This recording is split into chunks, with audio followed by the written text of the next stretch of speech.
OBC आणि मराठा असं भांडण लागू नये ही माझी भूमिका असल्याचं पंकजा मुंडे यांनी म्हटलं आहे।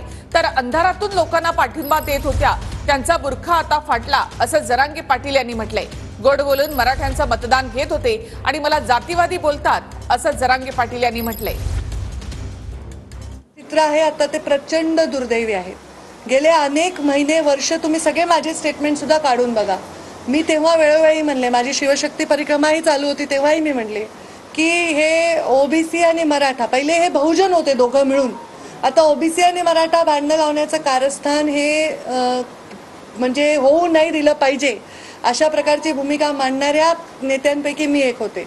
आणि म्हणून कुठल्याही मंचावर कधीही जाऊन दुसऱ्यांना आपण काहीतरी बोलावं अशा प्रकारचं पाऊल मी कधी उचललेलं नाही।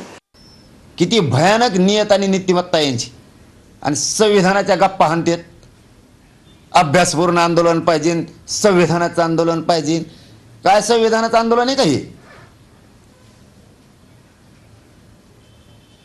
अंधारातून लोकांना सपोर्ट करायचा इथून मागच्या आंदोलनात आता ओपन यायचं। बुरखा फाटला, बुरखा। मराठ्यांचं मतदान घेत होते गोड बोलून, गोड लागत होतं तवर बुरखा फाटला। आता खरे चेहरे बाहेर आले यांची, किती जातीवादी इथे, आणि मला जातीवादी म्हणता।